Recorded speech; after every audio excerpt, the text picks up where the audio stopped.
सब याद है ना? जैसा मैंने कहा था वैसे तुम्हें पढ़ा है ना सब कुछ? कहीं अनिरुद्ध को मेरा सच ना पता चल जाए कि मैंने सोमनाथ के जरिए भाषण के वाक्य बदल दिए हैं। जो जो तुमने याद किया है, जैसे याद किया है वैसे ही सुनाना। हाँ, अभी सुना देती हूँ। चलो। नमस्कार, मैं बोंदिता रॉय चौधरी हूँ।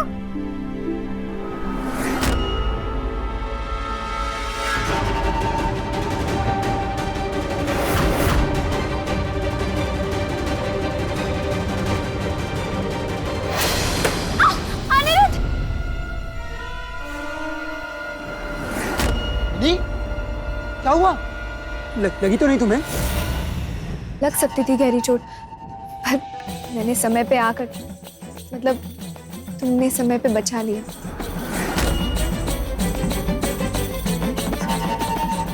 नहीं, देखना चाहिए ना चलते हुए, ध्यान रखना चाहिए ना अपना। चिंता मत कर, सब संभालूंगी। शुक्र है दुर्गा माँ का, बचा लिया परी दीदी को चोट लगने से। तो सब ठीक है, जो हुआ सो हुआ, ध्यान रखना मिनी। और बोंदिता, तुमने जितना मुझे सुनाया मुझे बहुत पसंद आया। ऐसे ही आत्मविश्वास के साथ सभी के सामने भाषण देना है तुम्हें। All the best. Good job mini. अब ये अनपढ़ बच्ची गलत भाषण पढ़ेगी और तुम वही सुनोगी जो मैं चाहती थी अनिरुद्ध।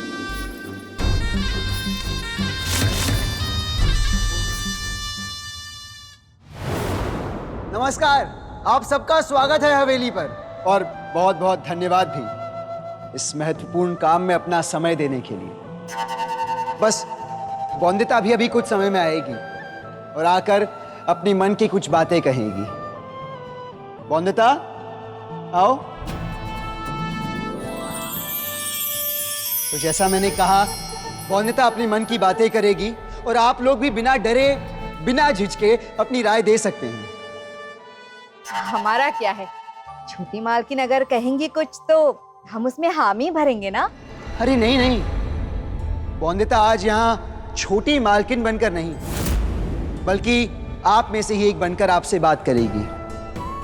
एक लड़की, एक महिला बनकर अपने मन की बात कहेगी आप सभी से।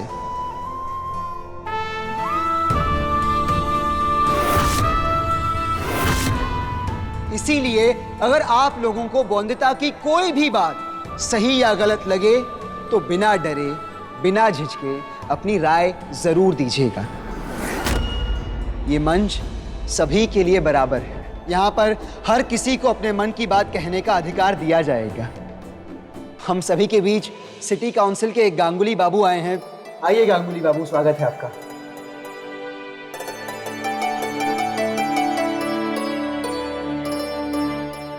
बोंदिता, तुमको मैंने जैसे सिखाया है, जो जो कहा है वैसे वैसे कहना, ठीक है? मुझे पूरी उम्मीद है और पूरा विश्वास है कि लोग तुम्हारी सुनेंगे भी और मानेंगे भी।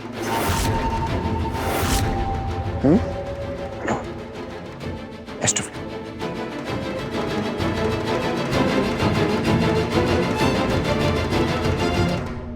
नमस्कार, मैं बोंदिता रॉय चौधरी हूँ। बहू हूँ रॉय चौधरी परिवार की।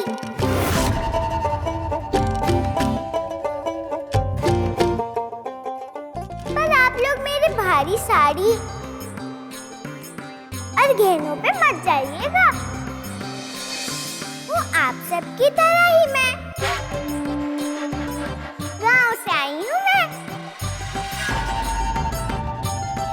तो बोंदिता ने जो कुछ बाहर कहा वो तुमने उसे सिखाया था? अनिरुद्ध ने तुलसीपुर की औरतों के लिए एक भाषण लिखा है, और जानते हो उसने किसे चुना है वो भाषण देने के लिए? बोंदिता को चुना है उसने। क्यों नहीं समझता वो कि मेरे लिए बोंदिता को वो भाषण सिखाना यानी मेरे जख्म पर नमक छिड़कने से कम नहीं। आपको ये करने की जरूरत नहीं है, आपके बदले मैं भाषण सिखाऊंगा उसे। हाँ, पर मैं नहीं जानता था पूरे तुलसीपुर में आपका मजाक बन जाएगा। मैं तो चाहता था बोंदिता का मजाक बन जाए। सॉरी दादा। क्या है बोंदिता? मत मारिए सोमनाथ दादा को। क्यों? अपने से छोटों पर हाथ उठाना अच्छी बात होती है क्या? आप क्यों मजाक बनवाना चाहते थे मेरा सोमनाथ दादा? पसंद नहीं करते क्या आप मुझे? गुस्सा है क्या आप मुझसे? पर एक बात बोलूं मैं आपसे, मुझे तो बहुत अच्छे लगते हैं आप। गाँव में दादा नहीं थे मेरे, आपसे मिले तो ऐसा लगा कि दादा मिल गए हैं मुझे। जैसे संपूर्णा दीदी मेरी बहन भी थी और सहेली भी। मुझे लगा था यहाँ पे दादा है मेरे, जो दोस्त बन जाएंगे मेरे।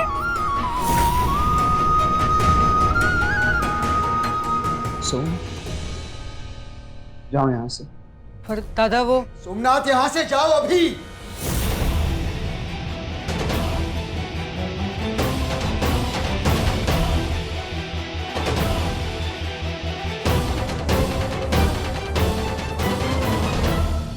माफ कर दीजिए मुझे पति बाबू, मेरी वजह से आपका सर झुक गया सबके सामने। पढ़ना नहीं आता था मुझे भाषण, पर जो भी कहा था आपने मुझे, उसके बाद सच्ची मदद करना चाहती थी आपकी। सिर्फ इसलिए नहीं कि आप पति बाबू है मेरे, क्योंकि मैं समझ गई हूँ गुस्सा खाने के फायदे। अब जैसा मुझे अच्छा लगा गुस्सा खाने में नहा धोकर, वैसे सब औरतों को भी अच्छा लगना चाहिए ना। सबको मिलना चाहिए ना मेरी तरह अपना अपना गुस्सा खाना। हाँ बोंदिता। अच्छा बोंदिता, एक सवाल पूछूं? सच सच बताना बिना हिचकिचाए। तुमने पढ़ाई क्यों नहीं की? पाठशाला क्यों नहीं गई कभी बोंदिता? बाबा, मामा, माँ, किसी ने दाखिला नहीं करवाया तुम्हारा? क्या मामी मना करती थी जाने से पाठशाला में? नहीं, मामी ने कभी रोका नहीं है पढ़ने से। फिर? पर माँ, पापा, मामा ने कभी कहा नहीं कि पढ़ना चाहिए मुझे। वैसे भी क्या एक लड़की की पहचान उसकी पढ़ाई से होती है क्या भला?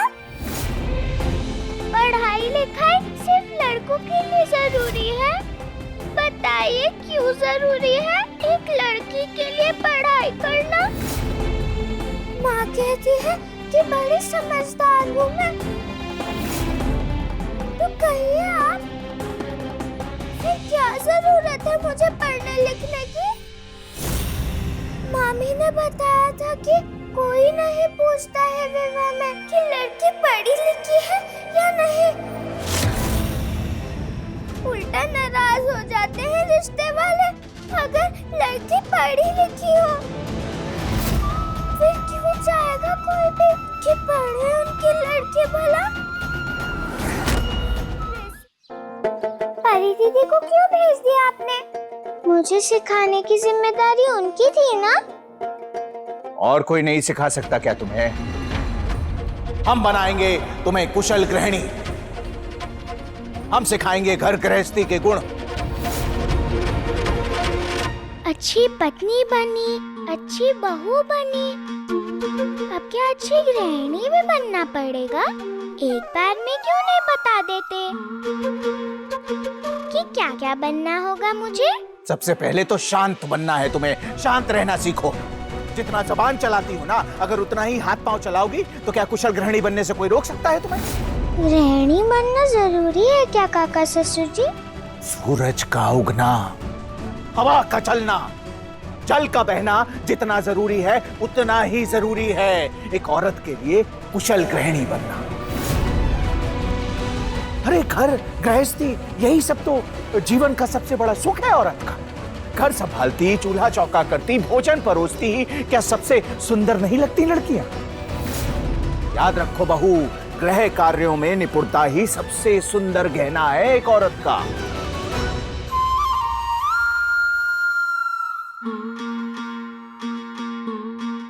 क्या ये सुंदर नहीं लग रहे हैं मुझ पर? क्या ये असली गहने नहीं है? मैं छोटी हूँ, चीजें खो ना दूं, इसीलिए आपने नकली गहने दिए थे ना काका ससुर जी? गहने भी 100% खरे दिए हैं तुम्हें, और सबक भी 100% खरा ही दे रहे हैं तुम्हारे काका ससुर। अरे जमींदारों की शान पे धब्बा लगे, ये पहले होने दिया है क्या कभी, जो अब होने देंगे?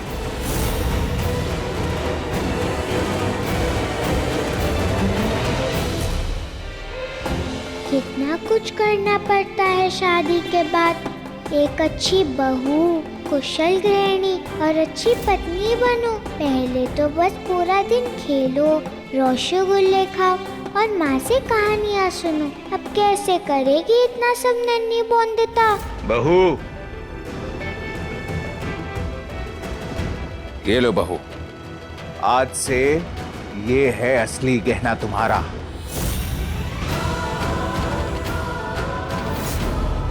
ये बढ़ाएगी तुम्हारे हाथ की शोभा। इसकी धनक से बनोगी तुम एक कुशल गृहिणी। बस ये समझ लो बहू, तुम्हारे जीवन का एक नया अध्याय शुरू होने जा रहा है आज से।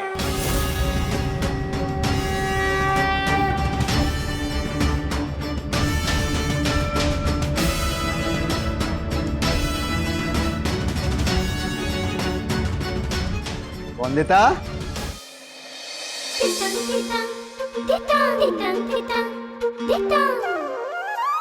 कुछ लाया हूं तुम्हारे लिए। दिखाइए ना, रसगुल्ले हैं? कोई खिलौना लाए हैं? वंदिता, ना खाना है ना खिलौना है।